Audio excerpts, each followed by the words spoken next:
Good morning, ladies and gentlemen, and welcome. I'm Kadesh Berlin, and today I'm here in St. Joseph's College of Commerce, and today we're having a turncoat spotlight debate.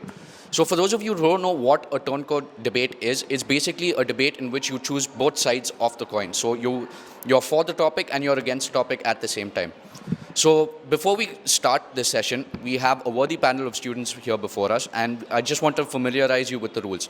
So you have 1 minute to speak for, 1 minute to speak against, and 1 minute after that will be for rebuttal. Not necessarily a rebuttal, but just a small question here and there. So without further ado, let's get started. Good morning. My name is Venkat from class 2BBAB. And to start off with, I'm going to be talking about the pros of a cashless economy, which the government is looking to move towards. So I'd like to break down my pros towards three main essential elements. The first being a higher seigniorage. Now, most of the people might have not been aware of this term, but a seigniorage is basically the profit that is gained from that of the printing of various number of currency notes. And trust me, it is a very expensive affair. So that is one thing that helps in saving a lot of money for the economy when you go to digitalization. The second point being obviously the tax avoidance that multiple people do, which is one of the main reasons why demonetization was implemented. Because most of the people who were able to evade tax, they were able to bribe various number of bankers to convert it to white money, and it became a huge problem and there was no sense of accountability. But this gave a sense of accountability through digitalization of payments. And the final point being, it gives an overall better welfare towards the citizens and towards the economy as a whole, because mainly we know how to criticize about the corrupt politicians who are able to embezzle cash through multiple maybe government schemes or such, and the payments do not go to the right places. So in this particular way, when everything is accounted, everything goes towards the citizens and it helps in overall welfare for the citizens. Now to switch over to the cons of going to a cashless economy, the first being is the lack of the internet connectivity in rural areas. So now, especially when we look for daily wage laborers, most of their payments are taken in cash. But if we were to implement the concepts of Google Pay or Phone Pay or such, so then after that it becomes a huge problem as they're not able to access towards the internet in order to make that happen. And the second point being is that of credit card defaulters. So even in urban areas, we do see that there are multiple defaulters of credit card. So we were to give these credits to people who might not have the certain worthiness in order to make those payments, it becomes a huge problem for banks and they lose their interest and they lose their money also. And the final point being, it's kind of like a sense of infringement towards the freedom of people about their choice, because most people do believe in certain cash payments only, and when you force down digitalization through their throats, it may not be something that they would want to take. So in a conclusion statement, I would like to say digitalization or going to a cashless economy is a good idea for majority of the economy, but if you see the economy as a whole, it's not very feasible. Thank you. And I'd like to... What would be your first step to take to help rural people get into a cashless economy? That's a great question. That's a great question. The first thing that I would like to do, the first thing that I would probably implement is, first is giving away various number of cheap mobile phones, which are smartphones in rural areas for them to accept. Because various number of apps like Google Pay and Phone Pay, they are very easy to use. And most of the people are accepting bank accounts nowadays, especially with rural banking as such is becoming a huge growth. So Google Pay, Phone Pay in rural areas is very easy to implement, but they need to be just given the smartphones, which I think is now becoming a very common affair. We don't see brick phones concept anymore. So that would be my first step. That was a great start to the session, and now we move on to the next speaker. Hi, I'm Rebecca. I'm from 1BBAB, and I would like to start by stating against digital India, that's cashless economy. As cashless economy is based on technology, it's prone to cybercrimes. Due to transparency, cashless economy suffers from threats like hacking of money instruments like the ATM, debit credit cards, financial banking institutions, and online banking, net banking, and all of that. Where mischievous people try to hack and steal passwords and withdraw money, etc. And by stating for cashless economy is that looking at the positive side, because there are a lot of financial threats and challenges being faced, cybercrime can be tracked down easily in regard to black money, money laundering, income tax frauds, and etc. and it's easy to keep a track of all the transaction and a record of everything that's happening online. Hi, my name is Neha Sharma and I'm from 1BBAD.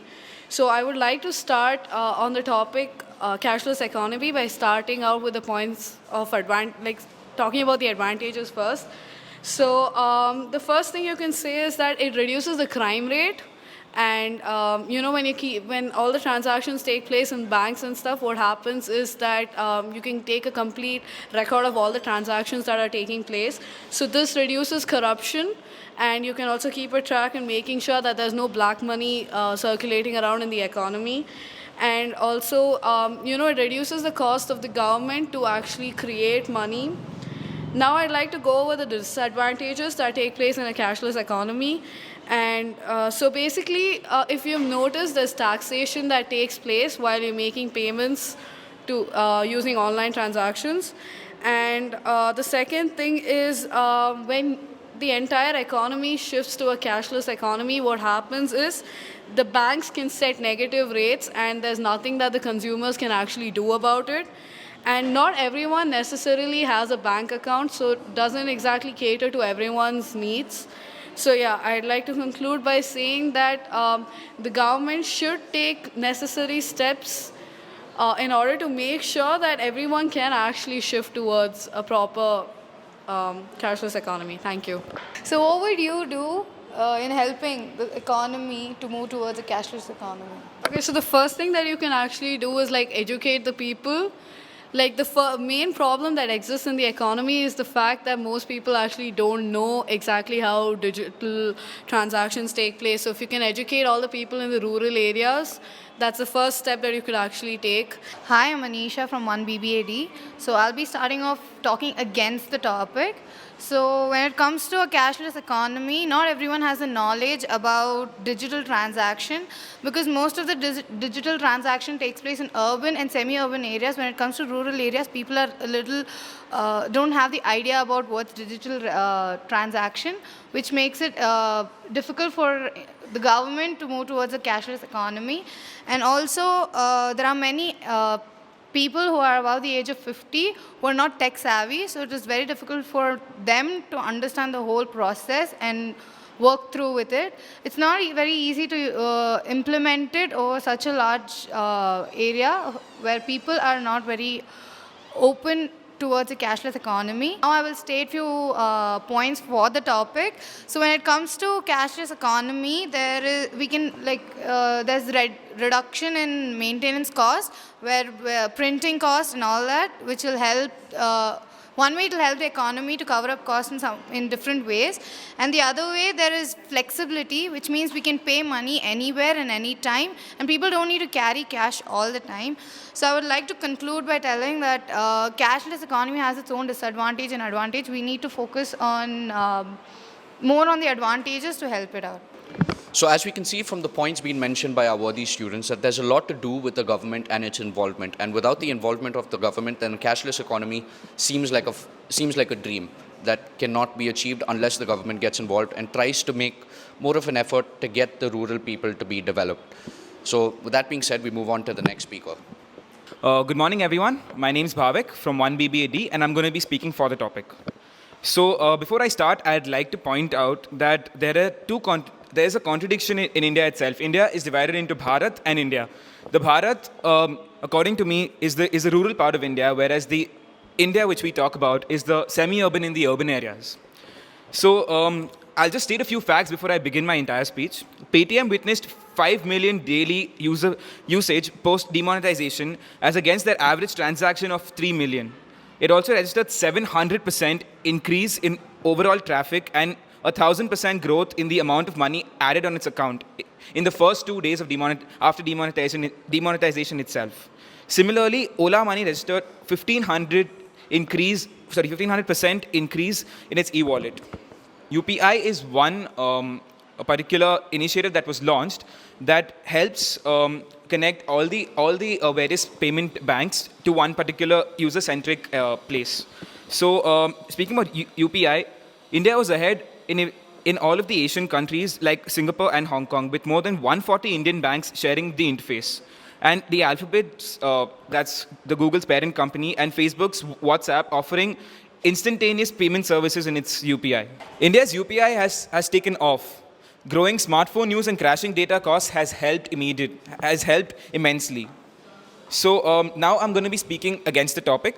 Despite all the drama around the currency ban, cash is still king in India.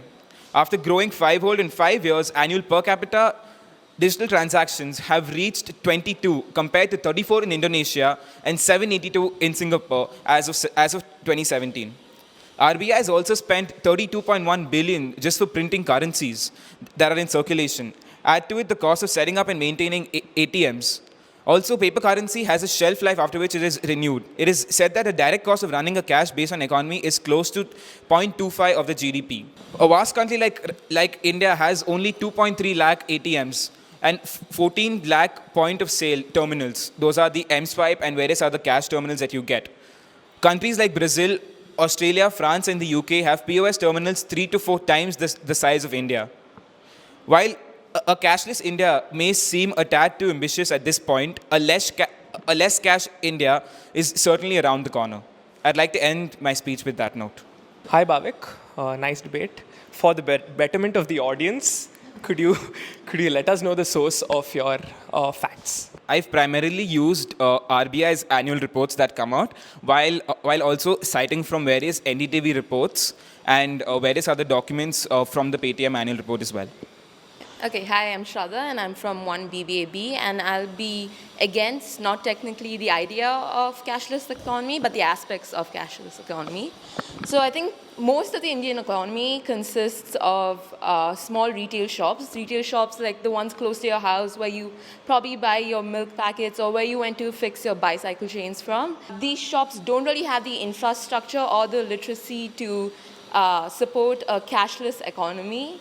So ideally the transaction would be easier in cash, but I do believe if the government tries and implements extra classes in teaching, but I do believe if the government tries and takes extra initiatives to teach people how digital economy works, it would be helpful. And for the topic, I think the idea of accessibility, especially in rural areas, it's much more easier as many people don't have to travel miles and miles away to go to an ATM just to transaction out cash. So having a digital economy would be easier in that sense. Good morning. I am Dia S. Malar and I am from 2BBAB. Firstly, I would go for the topic and then go against. So, to begin, I would like to say that going cashless is one of the best initiative, according to me, by the Government of India. And this is a very good step towards digital empowerment. And also, coming to most of the advantages, it is that it saves time. Firstly, it saves time and it gives the solution to most of the cash-related troubles that we have, having change. There's so many problems that we go through. And personally for me, UPI payments and net banking has been such a blessing because I don't have to be physically present at a certain place to make payments. And also, for India as an economy as such, going cashless has not only helped curbing corruption and has also decreased the flow of black money. Now going against the topic, I would say that more than half of India's population is in the rural areas, and going cashless for them would be a major task. Another very important point is that the informal sector, or the more than half of India's labor market is part of the informal sector. Formalizing the informal sector is a huge task, and then going cashless, it would be even more difficult. And another part which I would like to say is the digitally illiterate people of our country. It is difficult to actually make them aware about the digital economy, about the cashless economy, and this is a major task for the government. And few of the other disadvantages would be that we can't always depend on technology because it usually comes with a lot of glitches. Maybe we don't have network in certain regions and we can't make payments. So it would pose a lot of problems in the long run. Also, a lot of apps have a lot of formalities sometimes we just don't want to do those formalities and just go back to the traditional ways of actually paying cash.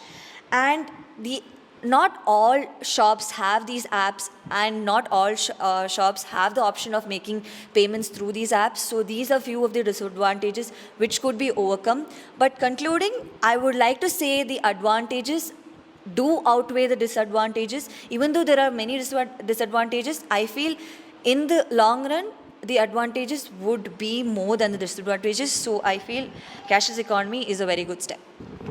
Thank you, Dia, for those amazing points.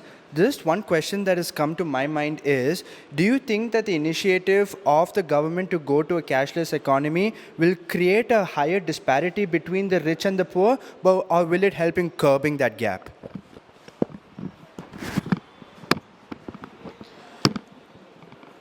Thank you for the question, Venkat. I feel there is already a gap which exists in the country when we speak about the rich and the poor. So going cashless can go wrong, can make the gap even wider, but if it's used in a good way, I mean, if it's implemented in a good way, the government takes enough and more steps to actually go down to the rural level and to implement it in such a good way, then the gap would decrease in a very, very, very high, the gap would decrease. A very good morning to the moderator and the audience. My name is Numair. I am from 3BBAC. I'd like to start off by going against the topic. Is cashless India really beneficial? Is India really necessary? Is India really ready to go for a cashless society? I'd start off with three things which I feel are very simple and very important. To start off, I'd like to say that demonetization, the real effect, the real motive of demonetization has ended up being a failure because it was about the currency in circulation. And the currency in circulation is projected to go further than what it was from 21.5 lakh before 5 lakh crore before demonetization. It's projected to go further than that in the next 1 year. So again, there I feel that India is not yet ready for a cashless society there. And to continue, I'd like to say that 95% of India is still cash dependent. So again, it comes a lot with the mindset of the people, the way the people think, and it really shows that these facts really show that the country is not ready for cashless India yet. And again, the most important thing, I'd say job loss. 50 lakh people have lost their job due to demonetization and the new so-called cashless society initiative. So again, that I feel is a huge disadvantage. And again, we have to understand, flipping to the positives of India being a cashless society, I'd like to say that India is a developing economy, a developing country, and we have to get there at one point. So why not start now? We have a lot of other countries which you can say are more or less cashless. So India has to go there. India is developing. We're looking at a 5 trillion economy in the future. So it is very important to have a cashless economy. It should be an integral part of a developing economy. To add to that, I'd like to say that in terms of convenience, and with that, the safety that comes with convenience. So not having to keep, let's say, $3,000 or $4,000 in your wallet and just having that at a click of a button, that is one of the biggest advantages, according to me, of a cashless society.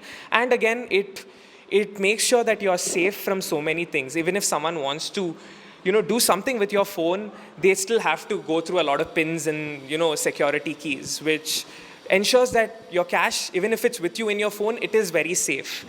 To add to that, I'd like to say that it's been 2 or 3 years since demonetization, and the benefits we've seen are extremely high in terms of discounts given by certain cashless apps like Uber Eats and Swiggy. I think these are the discounts which we've never seen in our country before. And, getting 50% off on your favorite burger I think that's the coolest thing for the youth of our country, which forms majority of our country. To conclude, I'd like to say that it's all about the mindset of the people. The first thing we have to do is change that particular mindset where people don't trust each other. We have to educate and change mindset of our country, the people of our country, and only then will cashless society be ready, or rather India will be ready for cashless society. Thank you. So that was a great speech, Numair. So my question is, even with countries that have lesser amount of population and higher literacy rate, they still haven't gone and achieved the cashless economy stage. And how do you think it's possible for a country like India with such a high amount of population and such low literacy rate in some states to achieve this? I'd like to say two things when it comes to your question, Bhavik. Thank you for your question, first of all. First thing is, I think we should look at the flip side too. Sometimes we can have a higher literacy rate in a bigger country too. So the most important thing that comes here is to educate the society. Educating our country about the benefits of going cashless is one of the most important things that come here. And again, our country is the second largest population in the world and will become the largest population soon. So again, it's not easy, but like I said before, we had to start somewhere, and we've started now. And it will be possible, let's say, in a decade, hopefully. Thank you. So, since the government has announced demonetization, the government has also ensured that people link all their accounts with their Aadhaar. And recently, there was an incident where the Aadhaar database itself was hacked. So, don't you think this poses an immediate danger to your own personal accounts, your bank accounts, your online payment accounts? And this is a result of transforming into a cashless economy. I definitely agree that it does pose a huge security threat, to us as citizens of our country. And to be fair, I condemn everything that's happened, and we have to make sure that such incidents do not happen in the future. So again, definitely I agree with you that it has posed a huge threat and it might continue to, but I think it's on the government and other agencies to increase the strength of connectivity and overall security for the citizens. Thank you. That was a great speech that was given to us by Numair, and now we move on to our last speaker for the day. My name is Anuljit. I'm from 1BBA. I would like to begin by speaking for the topic. So I would like to ask, what was the main aim of demonetization? The main aim of demonetization was to eradicate black money from our economy. And the easiest way to evade taxes is by cash. So the direct solution that is facing us is to adopt a cashless economy. Several merchants, traders get into cash transactions just so that they can avoid paying taxes to the government. So I think in this matter, becoming a cashless economy is essential for corruption to be eradicated from the Indian economy. However, going against the topic, I would also like to say that 90% of the transactions in India are cash-based transactions. So going to the grassroots of our economy, our work society, will be a very difficult task for the government to achieve as of now. So I feel that right now, India is not yet ready to become a total cashless economy. However, it is a great initiative and it has to be implemented properly. That was a really nice speech. So as you know, the amount of spending that the RBI does on printing notes is 0.25% of our GDP. And considering how expensive it's going to get furthermore because of the population increase and because of the notes in circulation as well, and because of new notes coming out, how do you think the RBI could reduce this spending and increase spending for stuff like POS, like there's a point of sale transactions and various ATMs? What do you think would be the structured way to get this done? Okay, I would like to begin by saying that most of urban India is almost cashless. You can see Bangalore, Chennai, Delhi, all of the places. Every merchant trader has the facility for customers to pay through online transactions. However, I think the first step should be educating the people about the benefits of a cashless economy. If people don't know what is good, what are the benefits that they achieve and the society in turn achieves, why will they go for it? They'll be sticking to their own cash transactions. Secondly, I would also like to point out that the RBI recycles most of their notes that are in circulation. So if you look at it in that way, the wastage is not a lot. Most of it is being recycled. So yeah, I think that answers your question. All right, ladies and gentlemen, that concludes our segment for today's Spotlight session. As you can see, we had a whole bunch of enthusiastic students who had very valid points to put across. And we are grateful that we have such students amongst our midst that are willing to take this upon themselves and try to better society for the future. Progeny relies on us, and we're the ones who can make the difference. So we need to start now. Thank you.